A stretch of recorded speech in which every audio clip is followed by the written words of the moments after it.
Histoire drôle numéro 3, la statue de Saint-Roch. À Montpellier, Saint-Roch est notre saint catholique préféré, parce que la légende raconte qu'il est né chez nous au XIVe siècle. Mais pour moi, Saint-Roch, c'est surtout le plus sexy de tous les saints catholiques.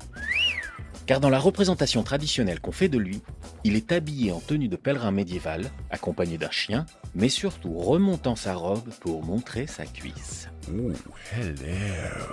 Alors pourquoi qu'il nous montre sa cuisse? Pour nous montrer qu'il est balèze au foot? Second poteau Pavard. Vous vous doutez bien que non. Saint-Roch, nous dit la légende, a été miraculeusement guéri de la peste et montre sur sa cuisse la marque noire laissée par la maladie, preuve du miracle. Même si en vrai la peste ça laisse pas trop de traces sur la cuisse mais plutôt dans l'aine, mais bon, j'imagine que l'église se disait que remonter la robe de Saint-Roch plus haut que le slip n'était pas propice aux pensées les plus chastes et religieuses. Donc en gros, la cuisse ça suffit pour le symbole et cachez-moi ce saint que je ne saurais voir et tout ça. Ooh, hello. Voilà pour la légende en version courte. Pour la version longue, je compte vous faire ça avec toutes les dimensions historiques de Saint-Roch et de son culte, vous allez voir c'est fascinant. Mais aujourd'hui je voulais vous parler de ça. La statue de Saint-Roch à l'intérieur de l'église du même nom. D'ailleurs à l'occasion je vous raconterai aussi l'histoire de la construction de cette église Saint-Roch parce que c'est plutôt rigolo. Sans rire. Finesse d'exécution, expressivité, impression de légèreté, de mouvement, cette statue est un chef-d'œuvre. Je suis souvent moqueur, c'est vrai, mais là, j'ai rien à redire, c'est tout simplement magnifique. Rien à dire, vraiment? Vous êtes sûr qu'il n'y a pas un truc qui cloche? Pourquoi, sur cette statue, il nous montre pas sa cuisse, le sexy saint? Cette statue en marbre date de 1892 et a été exécutée par Auguste Bossant, modestement surnommé en son temps le Michel-Ange montpelliérain. Un mec légendaire, quoi. Alors bien sûr, on ne sait pas à quoi ressemblait Saint-Roch, il n'y a pas de portrait d'époque, et le fait que Saint-Roch n'ait pas d'existence historique ne simplifiait pas la tâche, vous vous en doutez bien. Ah, c'est pas faux. Charles Jamme, administrateur de la paroisse Saint-Roch, décide de faire d'une pierre deux coups en représentant le saint sous les traits du peintre montpelliérain Frédéric Bazille, mort à 29 ans lors de la guerre franco-prussienne de 1871. Pour en savoir plus sur Frédéric, écoutez le podcast Frédéric Bazille en 4 impressions que j'ai fait à son sujet pour le musée Fabre, je vous mets le lien en description. Frédéric étant de plus un ancien élève et un ami de Bossant, ce dernier fut ravi de l'idée. Seulement voilà, il y avait un souci. Un petit problème. Un léger détail embêtant. Frédéric Bazille n'était pas catholique, il était protestant. Hérétique au bûcher!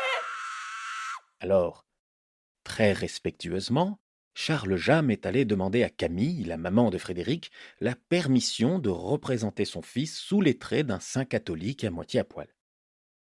Je l'imagine, presque sur la pointe des pieds, dans le salon des Basiles, en train de s'adresser à Camille presque en murmurant « Camille, Camille, c'est à propos d'une toute petite statounette qu'on voudrait faire à Monsieur Bossant et on voudrait lui donner le visage de Frédéric pour lui rendre hommage. » Oh, mais c'est très touchant. Quelle charmante idée. Mais vous dites, mon cher Charles, lui donner le visage. Ce n'est donc pas une statue de mon regretté Frédéric? Non, vous voyez pas précisément. En fait, c'est pour faire figurer un saint catholique. Vous voyez, alors bon, on se demandait si ça vous choquerait parce que bon, vu que vous êtes calviniste et tout, vous voyez? Mais que vous êtes délicat, mon bon ami. Nous sommes certes calvinistes, mais pas intégristes.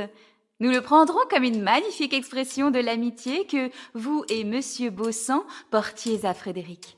Et Auguste a un tel talent, je suis sûre que ce sera magnifique. Et quel saint aura l'avantage d'avoir le beau visage de Frédéric? Saint-Roch, Plaît-il? c'est Saint-Roch. Parlez plus fort, mon bon, je n'entends pas ce que vous baragouinez. Du nerf, bon sang! Saint qui? Saint-Roch!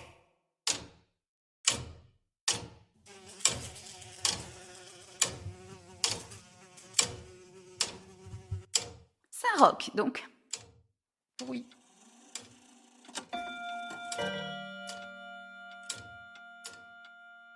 Dites, je suis pas experte en saint, mais votre Saint-Roch, là, ce serait pas le clodo exhibitionniste, par hasard? Voilà. Camille Basile n'était pas spécialement enthousiaste à l'idée de son fils montrant son galbe avantageux aux passants et passantes pour les siècles des siècles. Ainsi, elle accepta la statue, mais à la condition que Saint-Roch n'y montre pas sa cuisse. L'œuvre de Baussan est donc chaste, et le miracle est évoqué par un bandage sur la cuisse du saint. Tellement chaste d'ailleurs que le bandage est posé par-dessus le pantalon, ce qui doit pas être top du point de vue médical, mais au moins, la morale est sauve.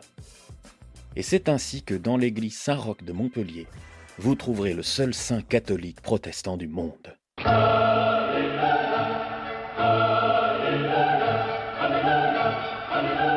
À bientôt pour un nouveau morceau d'histoire drôle.